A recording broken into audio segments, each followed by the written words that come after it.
नमस्कार दोस्तों, जय हिंद। कैसे हो आप सब? आई होप आप सभी अच्छे होंगे। और आज से इस चैनल पर हम लोग कुछ खास चीजें स्टार्ट करने वाले हैं। इस चैनल का ये पहला लेक्चर है, जैसा कि आप देख रहे होंगे। और आज से हम लोग एसएससी की मैथमेटिक्स स्टार्ट करने वाले हैं, जो कि आपके आने वाले हर एक कॉम्पिटिटिव एग्जाम के लिए बहुत ही महत्वपूर्ण है। सबसे पहले आप चैप्टर देख रहे होंगे, ज्यादा कुछ फालतू की बात बिल्कुल भी नहीं करेंगे, क्योंकि समय बहुत कम होता है हर एक विद्यार्थी के पास और काम बहुत ज्यादा होते हैं। ठीक है, देख रहे होगे आप, लिखा हुआ है सामने maths for SSC CGL CHSL, और आपके सामने एक टॉपिक दिख रहा होगा नंबर सिस्टम, यानी संख्या पद्धति। और इस चैप्टर से ऐसा कोई आपका एसएससी का एग्जाम नहीं जहां 2 से 3 क्वेश्चन ना बनते हो। इसमें ढेर सारे टॉपिक हैं, जैसे डिविजिबिलिटी रूल हो गया, आपका फैक्टर हो गया, क्लासिफिकेशन हो गया, नंबर ऑफ जीरोस हो गया, रिमाइंडर हो गया। तो इसमें 5 से 6 टॉपिक हैं, जिनको मिलाकर 2 से 3 क्वेश्चन आपके हर एक एग्जाम में, चाहे वो सीजीएल का हो, प्री हो या मेंस हो, दोनों में, या सीएचएसएल का हो या एमटीएस का हो या सीपीओ का हो, कोई भी XYZ। ठीक, सामने आप देख रहे हो कि लेक्चर ये पहला है।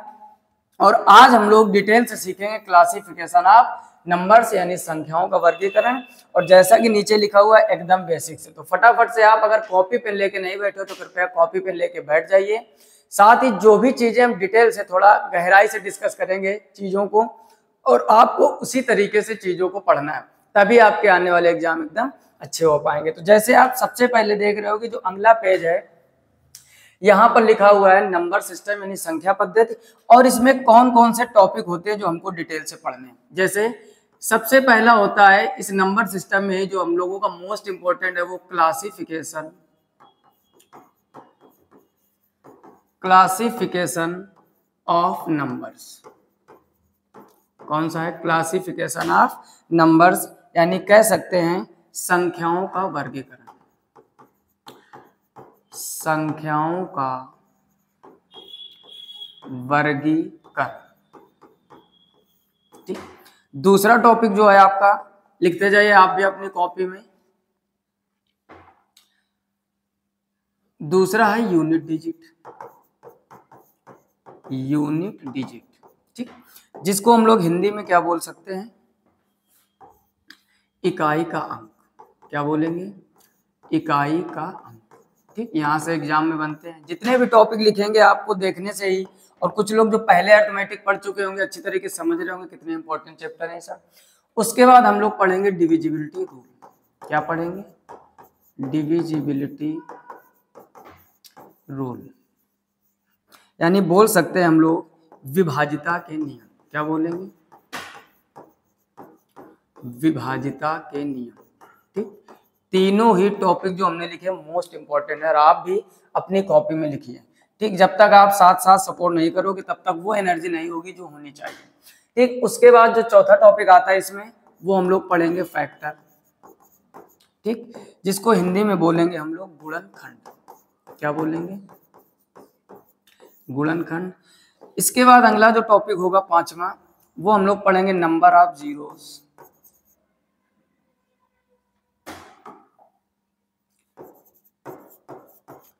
नंबर ऑफ जीरो या जीरोस, जिसको हम लोग हिंदी में बोल सकते हैं शून्यकों की संख्या। क्या बोलेंगे? शून्यकों की संख्या। उसके बाद और लास्ट में जो आपका छठवां टॉपिक है, वो है आपका रिमाइंडर। ठीक, रिमाइंडर थ्योरम भी बोल सकते हो आप। ठीक है, इसको हम लोग हिंदी में कह सकते हैं शेषफल प्रमेय। शेषफल प्रमेय। ठीक, तो ये मोस्ट इंपॉर्टेंट 6 टॉपिक हैं। फिर से समझ लो, क्लासिफिकेशन ऑफ नंबर्स, संख्याओं का वर्गीकरण। दूसरा यूनिट डिजिट यानी इकाई का अंक। तीसरा है डिविजिबिलिटी रूल्स यानी विभाजिता के नियम। चौथा है फैक्टर यानी गुणनखंड। पांचवा है नंबर ऑफ जीरो यानी शून्यकों की संख्या। और छठवां है रिमाइंडर थ्योरम, जिसको हम लोग शेषफल प्रमेय कहते हैं। तो इसमें से 3 टॉपिक आपके बहुत इंपॉर्टेंट है, जैसे कि ये रिमाइंडर हो गया, एक आपका ये डिविजिबिलिटी हो गया। ठीक, और क्लासिफिकेशन से क्वेश्चन। क्लासिफिकेशन में हम लोगों को संख्याओं के प्रकार डिटेल से पढ़ने हैं, लेकिन छोटे एग्जामों में यहाँ से क्वेश्चन बनता है। और यूनिट डिजिट भी आसान है। और आप यहाँ पर तीसरा चैप्टर है जो आपका यूनिट डिजिट, यहाँ से कभी कभार क्वेश्चन, यानी रिमाइंडर और डिविजिबिलिटी, यूनिट डिजिट इंपॉर्टेंट है। क्लासिफिकेशन से कभी कभार यानी छोटे एग्जामों में क्वेश्चन बन जाते हैं। तो जैसा कि आप सामने देख रहे हो कि फुल एनर्जेटिक है, बहुत ही उत्सुक है हम भी आज पढ़ाने के लिए आपको डिटेल से। पहले आप ये पूरी 6 टॉपिक लिख लीजिए कि हम लोग को इस चैप्टर में क्या क्या पढ़ना। और जैसा कि पहला आप सामने देख रहे होंगे, अभी हम लोग स्टार्ट करने वाले हैं पहला ही टॉपिक इसका, क्लासिफिकेशन ऑफ नंबर्स। पहले आप इसका स्क्रीनशॉट ले लीजिए, साथ में नोट कर लीजिए, फिर स्टार्ट करते हैं। क्लियर। अब हम लोग आगे बढ़ते हैं। कुछ चीजें हमने पहले से लिख के रखी हुई है ताकि आपको समझाने में और बार बार लिखने से जो टाइम वेस्ट होता है वो बच जाए। अब देखो समझना थोड़ा ध्यान से। सबसे पहले आप देख रहे हो कि ऊपर लिखा हुआ है क्लासिफिकेशन ऑफ नंबर्स, यानी संख्याओं का वर्गीकरण। तो वर्गीकरण नाम से ही आप समझो, वर्गीकरण का मतलब क्या होता है? बंटवारा। वर्गीकरण का मतलब बंटवारा। तो अब जो संख्याओं का बंटवारा है वो एक होता है आपका रियल नंबर और एक होता है इमेजिनरी नंबर। ठीक, समझते जाना ध्यान से एक एक चीज को। रियल नंबर जो होता है आपको, इसको हम लोग हिंदी में कहते हैं वास्तविक संख्याएं। क्या कहते हैं? वास्तविक संख्याएं। और जो इमेजिनरी नंबर है इनको हम लोग कहते हैं काल्पनिक संख्याएं। क्या कहते हैं? काल्पनिक संख्याएं, यानी जिसकी सिर्फ कल्पना की जा सके। जैसे आपने कल्पना वाले कुछ क्वेश्चन भी पढ़े होंगे इंग्लिश में, जो सेंटेंस होते हैं, जैसे काश में कोई भी मान लो किसी का पति होता, या काश में किसी की पत्नी होती। तो ये कल्पना वाले पढ़े होंगे ना आपने इंग्लिश में, 9th 10th में तो पढ़ा ही होगा। वैसे ही इमेजिनरी नंबर काल्पनिक संख्या होती जिनकी सिर्फ हम कल्पना कर सकें, यानी इसमें हमको मैथमेटिक्स पढ़नी ही नहीं है। आपकी जो पूरी मैथमेटिक्स से सामने लिखा हुआ दिख रहा होगा रियल नंबर यानी वास्तविक संख्या है। और एक चीज देख रहे होगे आप, बड़ा डिटेल से बड़ी मेहनत से ये चीजें तैयार की है, टाइप की है। आप बस समझते जाइए और इसी तरीके से अपनी कॉपी में नोट करते जाइए। देख रहे होगे कि अगर इमेजिनरी को और रियल नंबर को मिला दें तो एक नई संख्या बन जाती है कॉम्प्लेक्स नंबर, जिसको आपने क्लास 11th की मैथ में पढ़ा होगा। जितने भी लोग 12th किए हुए हैं, देख रहे हो कॉम्प्लेक्स नंबर यानी सम्मिश्र संख्या। इसको हिंदी में क्या कहते हैं? सम्मिश्र संख्या। ठीक, सम्मिश्र संख्या। तो कहने का मतलब ये कि रियल नंबर यानी वास्तविक संख्याएं और इमेजिनरी नंबर्स यानी काल्पनिक संख्याएं, यदि इनको मिला दोगे तो आपके क्या बन जाएंगी? कॉम्प्लेक्स नंबर्स बन जाएंगे, यानी सम्मिश्र संख्याएं। इतनी बात समझ रहे हो? अच्छा, काल्पनिक संख्याओं को हमने बताया कि जिनकी हम सिर्फ कल्पना कर सके। काल्पनिक संख्याएं क्या होती है? जिनकी हम कल्पना कर सके। कल्पना का मतलब क्या होता है? जैसे रूट के अंदर -3। क्या कोई दुनिया में ऐसी संख्या है? सोच के बताइए आप, क्या कोई दुनिया में ऐसी संख्या है कि उसका वर्गमूल करें और वो निगेटिव हो जाए? नहीं है ना। तो ये सिर्फ कल्पना के आधार पर है। वही हम बात आपसे बार बार बोल रहे हैं। जैसे रूट के अंदर हमने लिख दिया -2, तो ये आपकी वास्तविक संख्या नहीं है, ये काल्पनिक संख्या है। अगर हमने लिख दिया रूट के अंदर -7, तो ये भी आपकी वास्तविक संख्या नहीं, काल्पनिक संख्या है। इतना पॉइंट क्लियर हुआ? अच्छा, आई का अगर मान आपसे पूछा जाए तो ये रूट के अंदर -1 होता है। आपने 11th 12th में पढ़ा होगा, या आई स्क्वायर इक्वल -1 होता है। और इस आई को पढ़ते हैं आयोटा। इस आई को पढ़ते क्या है? आयोटा। इतनी बातें समझ में आ रही कि नहीं? जिस तरीके से हमने स्टार्ट किया है, आप देख रहे होंगे चैनल का ये पहला लेक्चर है, इतने डिटेल से समझाएंगे।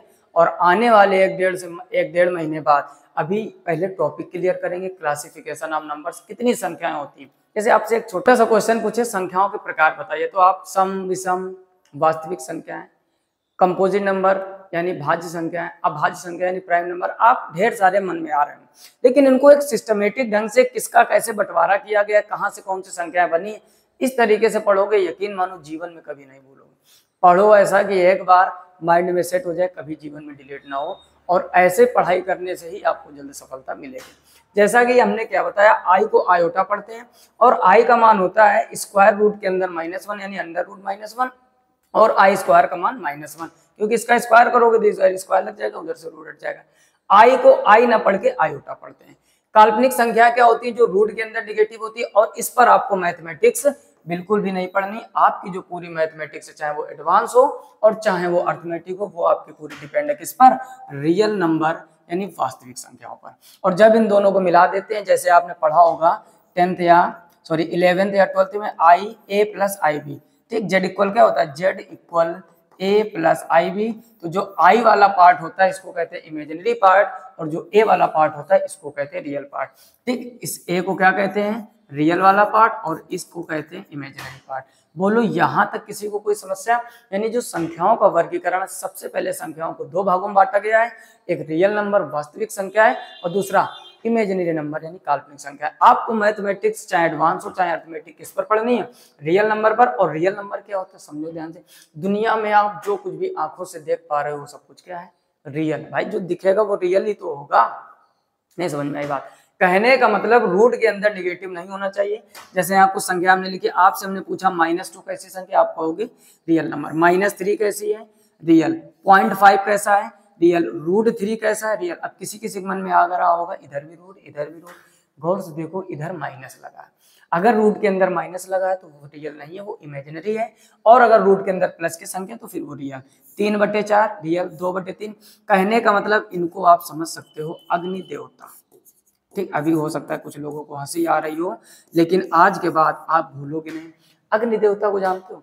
अग्नि देवता जब गुस्से में होते हैं तो सब कुछ खत्म कर देते हैं। घर, मकान, गाड़ी, बंगला, पेड़ पौधे, कुछ भी नहीं बचता, सब कुछ राख। तो बस वही चीजें आपको समझना है ध्यान से। क्या हमने बोल दिया? रियल नंबर मतलब अग्नि देवता। रियल नंबर मतलब अग्नि देवता। अब अग्नि देवता से कुछ नहीं बचता है तो इनसे भी कुछ नहीं बचेगा। मतलब कहने का रूट के अंदर निगेटिव संख्याएं छोड़कर बाकी जो कुछ भी दुनिया में है सब कुछ आपका रियल है। जैसे हमने आपसे कहा कि अंडर रूट के अंदर -5 ये कैसी संख्या है, तो आपका जवाब आना चाहिए इमेजिनरी नंबर है। और इसके अलावा यानी रूट के अंदर निगेटिव ना बाकी कुछ भी हो, जैसे हमने आपसे कहा 0.2 कैसी संख्या, आप कहोगे रियल। -3 कैसी है? रियल। -10 कैसा है? रियल। 1/2 कैसा है? रियल। -1/3 कैसा है? रियल।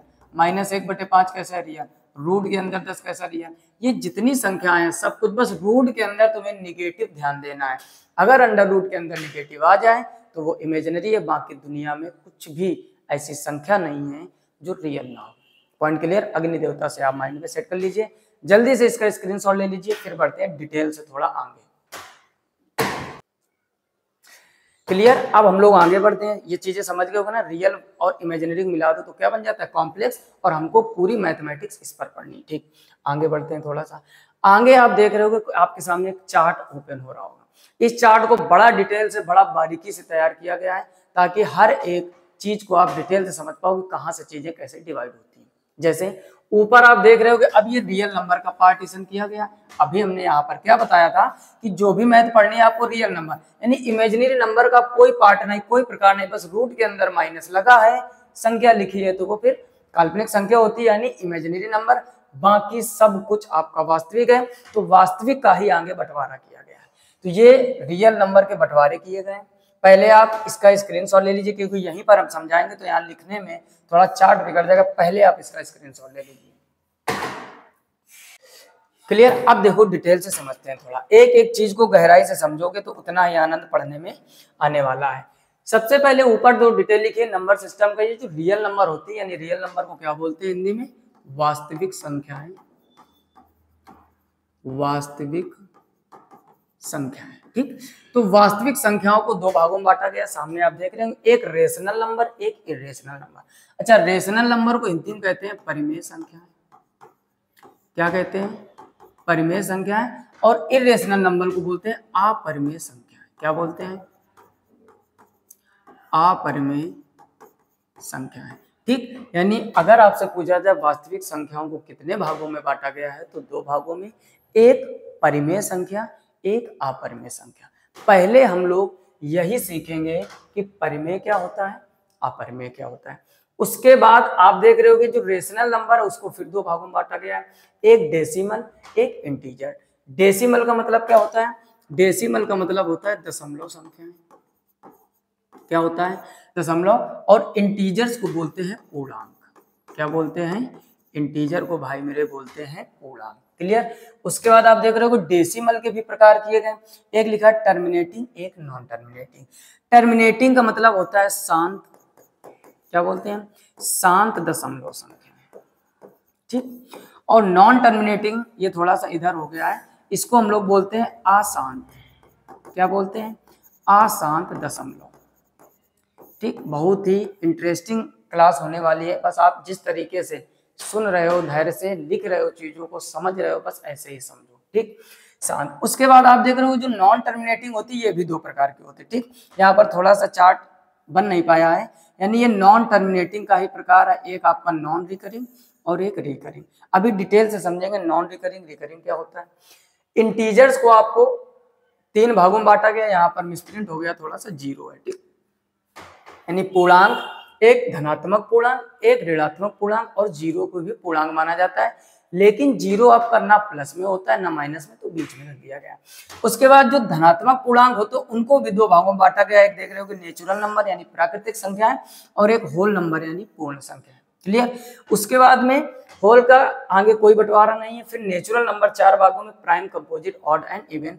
इसके बाद ट्विन प्राइम होते हैं, बहुत सारी संख्याएं के अभी और डिटेल है जो चार्ट में नहीं है। ठीक, चार्ट बहुत छोटा हो जाता है या ज्यादा बड़ा बनाते तो फिर अच्छे से दिख नहीं पाता।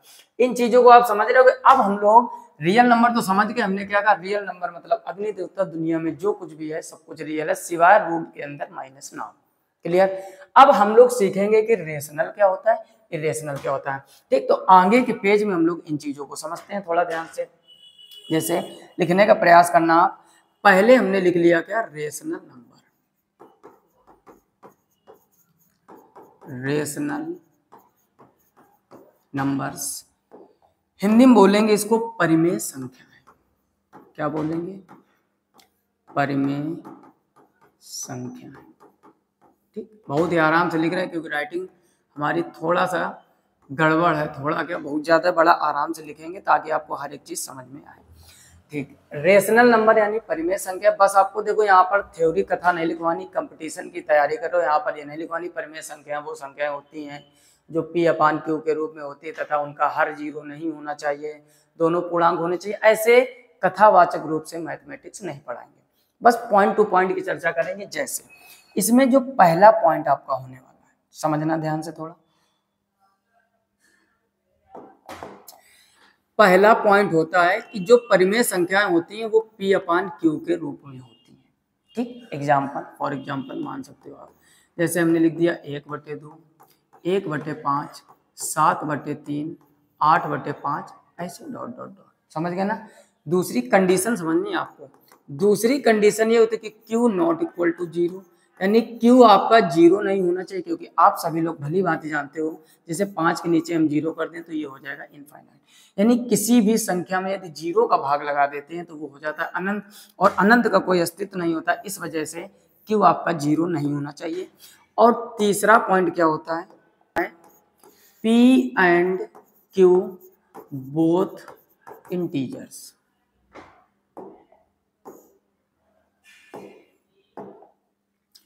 बोथ इंटीजर्स यानी जो P और Q हैं वो दोनों आपके, हिंदी में लिख देते हैं, P तथा Q दोनों पूर्णांक होने चाहिए। क्या होने चाहिए भाई, पूर्णांक होने चाहिए। इतनी बात समझ गए। 3 पॉइंट हमने यहाँ पर लिखे परिमेय के बारे में, बस यही इसके ब्रह्मास्त्र है कि जो भी परिमेय संख्या होती हैं वो P/Q के रूप में होती है। जैसे आपके एग्जाम्पल या ढेर सारे दिख रहे होंगे। उसके बाद Q 0 नहीं होना चाहिए, क्योंकि जिसका भी हर में 0 कर दोगे आप वो इनफाइनाइट हो जाता है, जिसका कोई अस्तित्व नहीं होता है। और तीसरा P/Q बोथ इंटीजर्स, यानी P तथा Q दोनों पूर्णांक होने चाहिए। क्लियर। अब जैसे कुछ प्रश्नों की चर्चा करते हैं जो आपके एग्जाम में पूछे जा चुके हैं। जैसे अगर हमने आपसे कहा क्या 5 आपका परिमेय संख्या है, तो अब आपके मन में कई सारे लोग सोच रहे होंगे ये परिमेय है, कई सारे लोग कह रहे होंगे परिमेय नहीं है, कुछ लोग तरह तरह के और भी आंसर आ रहे हैं। तो जितने भी लोग ये सोच रहे हैं कि यह परिमेय संख्या है तो एकदम सही है, क्योंकि किसी भी संख्या के नीचे हम लोग 1 मान सकते हैं। किसी भी संख्या के नीचे 1 मानने पर क्या उस संख्या में कोई इफेक्ट पड़ता है। जैसे हमने आपसे कहा इधर 5 लिख दो, इसके नीचे 1 मान सकते हैं, 7 लिख दो, इसके नीचे 1 मान सकते हैं, 10 लिख दो, किसी भी संख्या के नीचे 1 मानने तो क्या उसमें कोई इफेक्ट पड़ता है। आपका जवाब आएगा नहीं पड़ता है। इसका मतलब यह हुआ कि ये हमारी एक परिमेय संख्या है, अर्थात रेशनल नंबर है। डिटेल से समझो, ऐसे एग्जाम में बनते हैं क्वेश्चन, छोटे एग्जामों में। ठीक, अगर हमने आपसे कहा 1.5 क्या ये परिमेय संख्या है, अब आपके मन में तमाम प्रश्न आ रहे होंगे कि अभी अभी आपने कहा कि P तथा Q पूर्णांक होने चाहिए। जब पूर्णांक अभी हमने बताया नहीं, लेकिन जो लोग देख रहे हो इतना तो कॉमन सेंस होगा ना, पूर्णांक क्या होता है। पूर्ण अंक, जिसका अंक पूरा हो वही पूर्णांक कहलाता है।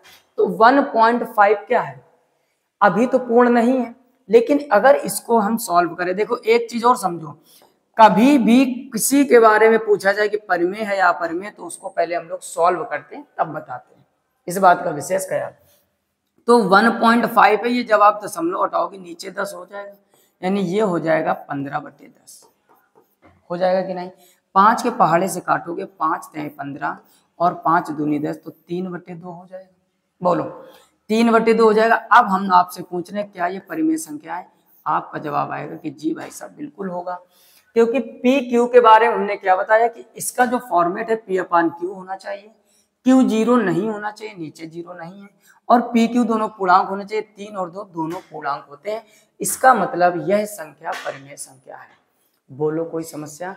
तो इस टाइप के जब भी आपको परिमेय के बारे में पता करना हो तो बहुत ढेर सारी चीजें आप समझ चुके होंगे कि हमेशा हम लोगों को, जैसे कुछ और एग्जांपल देखते हैं, हमने आपसे कहा 1.7 क्या ये परिमेय संख्या है, तुरंत बोलो परिमेय है बिना देखे, लेकिन समझोगे कैसे, दशमलव हटाओगे नीचे 0 आ जाएगा, ये हो जाएगा 17/10। कटने योग हो तो काट दो, नहीं कटने योग है तो मत काटिए। 17 भी पूर्णांक है, 10 भी पूर्णांक है, दोनों पूर्णांक है, क्यों 0 नहीं है। अब यहाँ 0 मत सोचना कि ये 0 तो है, ये पूरा 10 है, केवल ओनली 0 नहीं होना चाहिए, है ना। और P/Q का फॉर्मेट है, इसका मतलब यह भी आपका रेशनल नंबर है। बोलो यह भी आपका रेशनल नंबर है। तो क्या अब आपको दिक्कत मिलेगी रेशनल पहचानने में? अभी एक पढ़ा है हमने, पहले तो हमने पढ़ा कि संख्याओं का वर्गीकरण 2 होता है, रियल एंड इमेजिनरी। फिर इमेजिनरी नंबर पे मैथमेटिक्स नहीं पढ़नी, रियल नंबर के 2 प्रकार होते हैं, रेशनल एंड इरेशनल। अभी हम लोग सिर्फ रेशनल पढ़ें, तो पहले आप इसको नोट कर लीजिए, वीडियो को पॉज करके। अगर कॉपी पेन आपके पास नहीं है और घर पे हो तो आप कॉपी पेन लेके बैठिए, ये कोई मूवी का सीन नहीं कि आप बस देखोगे काम चल जाएगा, है ना। आपके भले के लिए ही बोल रहे हैं, जितना बेस्ट तरीके से हम आपको कंटेंट ला कर प्रोवाइड करा रहे हैं, उतने ही बेस्ट तरीके से आप अपने नोट्स बनाएं, क्योंकि हर एग्जाम में जब आप रिवीजन करते हो तो वो नोट्स बहुत ही काम करते हैं, ब्रह्मास्त्र का काम करते हैं, ये समझ लीजिए। तो पहले आप इसका स्क्रीनशॉट ले लीजिए, ठीक। अब हम लोग आगे सीखेंगे अपरिमेय संख्या, ठीक। परिमेय सीखे कि नहीं, अब हम लोग क्या सीखेंगे, अपरिमेय संख्या। तो उसी का जो दूसरा पार्ट था उसमें लिख लीजिए अपरिमेय संख्याएं, ठीक।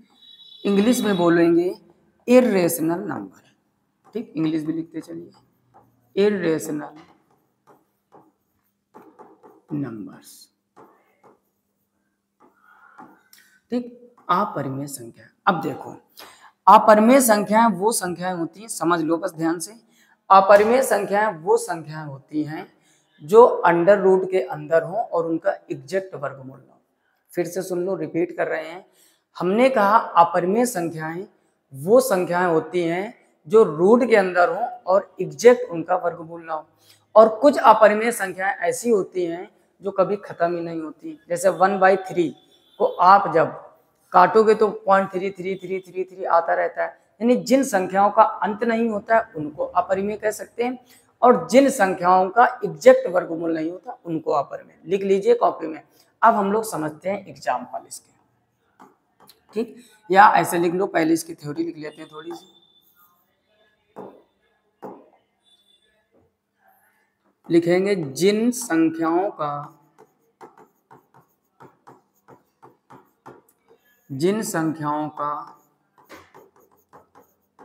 एग्जैक्ट वर्गमूल नहीं होता है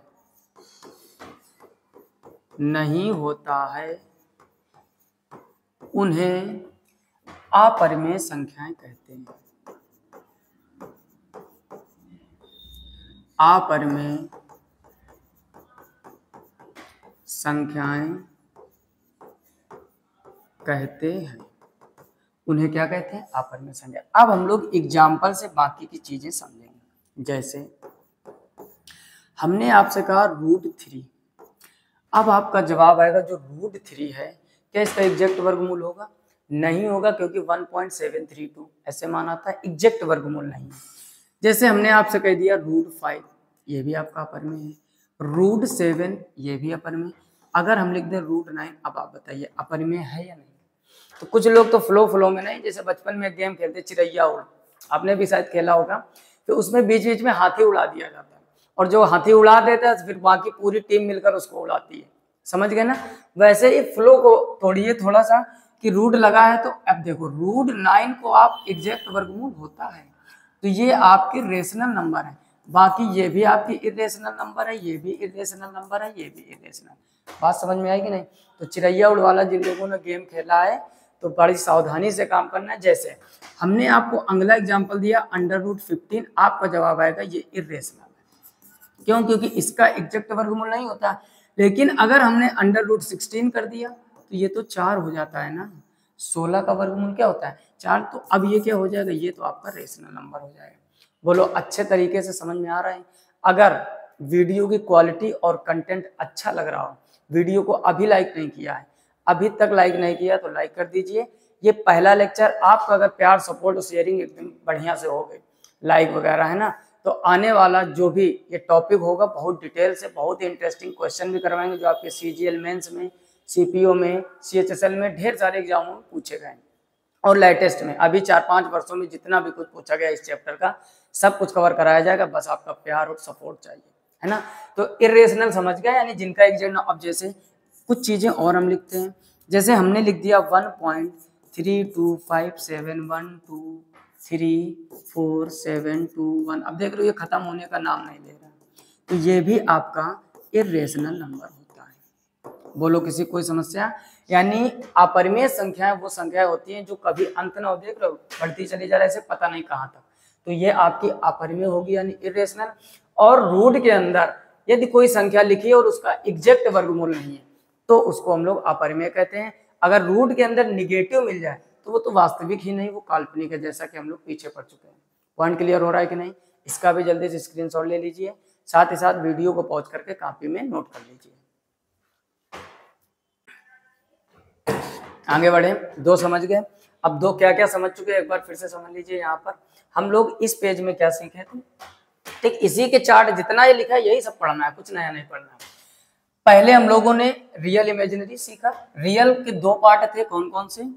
एक रेशनल नंबर, परिमेय संख्या सीख चुके, P/Q का फॉर्मेट होना चाहिए, Q 0 नहीं होना चाहिए, बोथ आर इंटीजर्स, दोनों पूर्णांक होने चाहिए।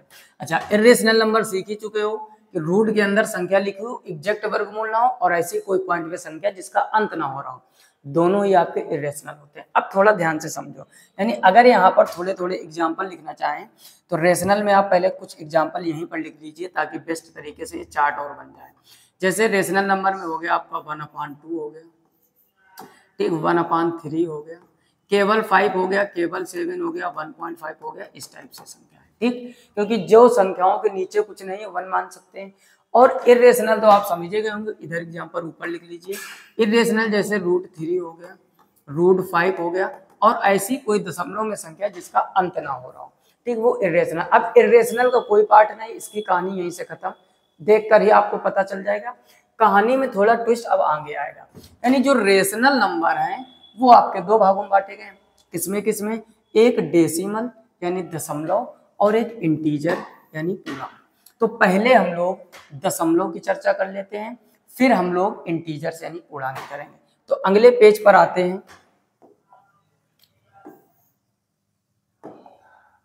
ठीक, यहाँ पर हम लोग डेसिमल को डिटेल से सीखेंगे। तो आप भी कॉपी में अगला पॉइंट लिख लीजिए, डेसिमल, जिसको क्या कहेंगे? दशमलव संख्या, ठीक। तो दशमलव संख्याओं में आपने देखा होगा उसके भी हमने वैरायटी बनाए हुए। दशमलव भी 2 प्रकार की होती है, एक टर्मिनेटिंग और एक नॉन टर्मिनेटिंग। यानी दशमलव संख्याएं आपकी कितने प्रकार की हैं, थोड़ा समझने का प्रयास करना।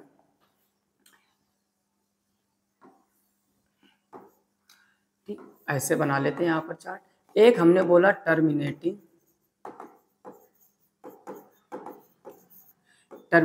डेसिमल,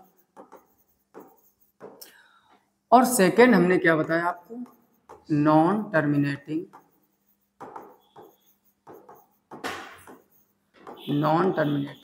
डेसिमल, ठीक। हिंदी इनकी लिख लीजिए, थोड़ा डिटेल से जब सीख रहे हैं, इनको कहेंगे शांत दशमलव संख्याएं, शांत दशमलव संख्याएं और इसको कहेंगे अशांत दशमलव संख्याएं, अशांत दशमलव संख्याएं। ठीक, अब देखो नाम में ही सब कुछ छिपा होता है। हम आपको एक ही बात सिखाते हुए चलेंगे इस चैनल पर, नाम में सब कुछ छिपा है। जैसे यहाँ पर क्या लिखा हुआ है, शांत। जैसे हमने कहते तुम शांत बैठो यार, थोड़ा क्या बोले, शांत बैठो। क्लास में बच्चे जब ज्यादा सुने शांत बैठ जाओ, बोलते हैं कि नहीं। शांत का मतलब हो गया जो पूर्ण रूप से कट के रुक जाए, शांत हो जाए। और अशांत कहते नहीं बहुत बदतमीजी कर रहे हो, शांत नहीं बैठ सकते हो क्या, यानी वो अशांत है। अशांत का मतलब रुक ही नहीं रहा है, कटता हुआ चला जा रहा है। सब कुछ नाम में छिपा है, बस आप गहराई पकड़ना सीखो। जैसे हमने एक यहाँ पर एग्जाम्पल लिया, समझना आप, और समझ गए तो ऐसा समझोगे कि भूलोगे नहीं। हमने आपसे कहा 1.5, समझो तो 1.5 आपकी एक शांत दशमलव संख्या है, क्योंकि इसके आगे कोई डिजिट नहीं है। या फिर आपसे हम कहें कि 15/3, ठीक, तो काटोगे 3 बचे 15। अब इसमें दशमलव नहीं आया, या कोई ऐसी दशमलव वाली संख्या ले लेते। जैसे हम लोगों ने क्या किया, 15/2 ले लिया। समझो ध्यान से, संख्या क्या ले ली, इधर लिख लेते हैं 15/2। तो अब आप इसका भाग दोगे, 2 सत्ते 14, 1 बचा, दशमलव लगाओगे 10 हो जाएगा, 2 पंचे। देख रहे होगे आप, दशमलव भी लग गया और पूर्ण रूप से कट भी गई। समझ रहे हो ना, दशमलव भी लग गया और पूर्ण रूप से कट भी गई, यानी शांत हो गए। तो बस यही शांत दशमलव है। अशांत क्या होता है, मन में बहुत सारे विचार आ रहे होंगे कि अशांत क्या हुआ। जैसे हम आपसे कहें 1/3, इसको काटिए जरा, तो 0.3 त्रिका 9, फिर 3, फिर 3, फिर 3।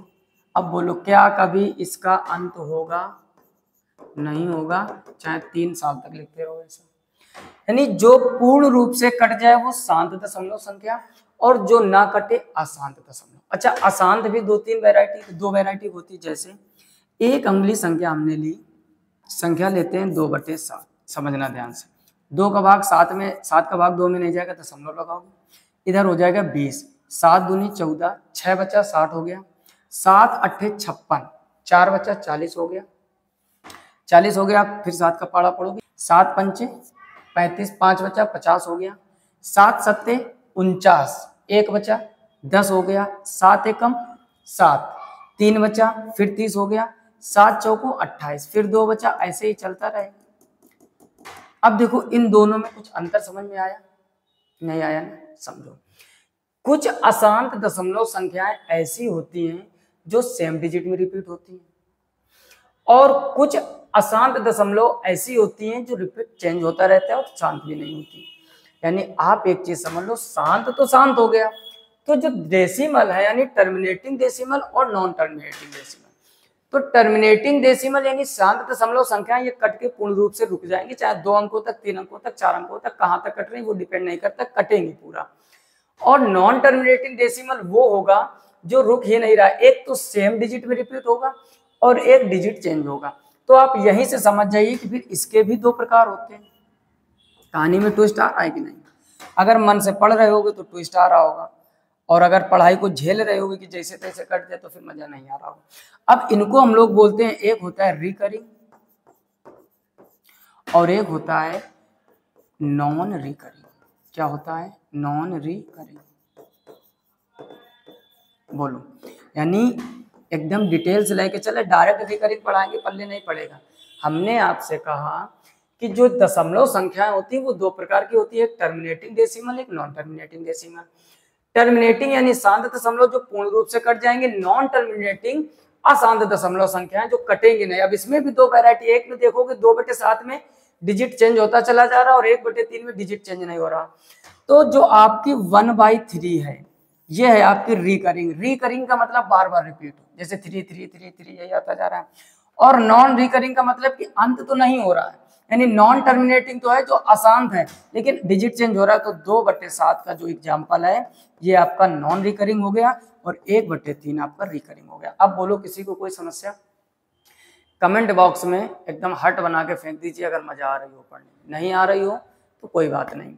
समझ गए ना। हमारे कहने का मतलब है कि डेसिमल दो प्रकार के, टर्मिनेटिंग, नॉन टर्मिनेटिंग। टर्मिनेटिंग का मतलब शांत हो जाए, जो कट जाए। नॉन टर्मिनेटिंग जो ना कटे। ना कटने वाली दो प्रकार की एग्जांपल सामने लिखा हुआ है, एक तो बार बार रिपीट होता है जो डिजिट, और एक रिपीट नहीं होता है। तो जो रिपीट हो रहा है जैसे 3333 आ रहा है, 7777 आ रहा है, तो ये रिकरिंग हो जाएगा जो रिपीट हो रहा है। और जब डिजिट रिपीट नहीं हो रहा है लेकिन बार बार डिजिट आ रहा है, हर बार चेंज हो गए, तो वो होता है नॉन रिकरिंग। बोलो किसी कोई समस्या? इसका भी स्क्रीनशॉट ले लीजिए, वीडियो को पॉज करके नोट कर लीजिए, फिर आगे बढ़ते हैं। क्लियर? डेसिमल क्लियर हो गया। अब फिर टॉपिक पर वापस आते हैं जो अपना चार्ट बना था, क्योंकि इस चार्ट में है पूरा चार्ट बता सिखाने आपको, है ना। पहले रियल इमेजिनरी सीखा, रियल रेशनल इरेशनल सीखा, इरेशनल के आगे कोई कहानी नहीं। इधर हम लोगों ने डेसिमल में टर्मिनेटिंग डेसिमल, नॉन टर्मिनेटिंग सीखा। नॉन टर्मिनेटिंग दो प्रकार के, रिकरिंग और नॉन रिकरिंग। रिकरिंग का एग्जांपल अभी लिखा था 0.3333, है ना। और नॉन रिकरिंग का अभी क्या लिखा था आपने? 2/7, ऐसे लिख लो। 2/7 लिखा था। इसको आप जब हल करोगे कटता रहता, डिजिट चेंज होते रहते, नॉन रिकरिंग हो गया। अब बात करते हैं इंटीजर्स की। इंटीजर्स का मतलब क्या होता है? पूर्णांक। नाम में सब कुछ छिपा, क्या बोल रहे हैं हम? सब कुछ नाम में छिपा, पूर्ण अंक। अगर आप इसका संधि विच्छेद करोगे तो ये बन जाएगा पूर्ण प्लस अंक। बोलो, पूर्ण प्लस अंक। तो कहानी आगे सीखेंगे डिटेल से नए पेज में, यहां पर आते हैं। ठीक, यहां पर आप देखो कि हेडिंग डाल लीजिए क्या? इंटीजर्स, स्टार बना लीजिए, और हिंदी में इसको कहेंगे पूर्णांक। ठीक, अब हमने क्या बोला? सब कुछ नाम में छिपा हुआ है। अब इसका अगर आप संधि विच्छेद करोगे तो पूर्ण प्लस अंक, क्या कहानी होने वाली है? पूर्ण प्लस अंक यानी पूर्णांक। अब देखो हम आपसे एक एग्जाम्पल के तौर पर बोले -5, क्या ये पूर्णांक है? बोलो जल्दी बोलो। आप देखो क्या अंक पूरा है? देखो चिन्ह से अभी मतलब नहीं, अभी आपको ये देखना अंक पूरा है या नहीं है, तो आपका जवाब आएगा है। तो अंक पूरा है तो इसका मतलब ये पूर्णांक। हमने आपसे कहा 10, क्या ये पूर्णांक है? आप कहोगे है। हमने कहा -7, ये भी पूर्णांक है। हमने कहा 17, ये भी पूर्णांक। हमने कह दिया माइनस का 1.5, तो आप देखो ये अंक पूरा नहीं है। बीच में पॉइंट दिख जाए, दशमलव दिख जाए, तो दशमलव के अभी प्रकार सीखे हो ना, तो इसका मतलब इसको हम लोग पूर्णांक नहीं कहेंगे। यानी अंक पूरा होना चाहिए, वो चाहे प्लस की हो और चाहे माइनस की। ठीक, तो अब हम यहाँ पर समझते हैं धनात्मक पूर्णांक। धनात्मक पूर्णांक, कुछ लोग कहानी को बहुत अच्छे से समझ गए होंगे। यानी वो सभी संख्याएं जो पूरी भी हैं और प्लस की भी हैं, जैसे 5 हो गया, 7 हो गया, 11 हो गया, 15 हो गया, 21 हो गया, 17 हो गया, ऐसे बहुत सी संख्याएं। अच्छा, दूसरी जो कहानी होगी उसको समझ लीजिए थोड़ा। दूसरी क्या हो जाएगी? ऋणात्मक पूर्णांक। क्या हो जाएगा? ऋणात्मक पूर्णांक। अब ऋणात्मक पूर्णांक का मतलब पूरा अंक तो होगा, देखो ये वर्ड जुड़ा है ना, पूर्ण अंक, तो अंक तो पूरा होगा लेकिन निगेटिव होगा। जैसे इसी को -5 लिख दे, ऊपर वाला -7, -11, -2, -3, -10, ये सब भी पूर्णांक है लेकिन ऋणात्मक पूर्णांक है। अच्छा, कहानी बचती है जीरो की। किसकी कहानी बचती है? जीरो की। तो जीरो भी आपका एक पूर्णांक है। जीरो क्या है? एक पूर्णांक है। बस वो बात अलग है कि ये ना नर में है ना मादा में है। नर मादा मतलब समझे ना, तो ये धनात्मक में जोड़ा जाता है ना ही ऋणात्मक में जोड़ा जाता है। जैसे 1 आपकी कैसी संख्या? ना तो भाज्य है और ना ही अभाज्य है। भाज्य वो होती है जिनके 2 से ज्यादा फैक्टर हो, 1 का एक ही होता है।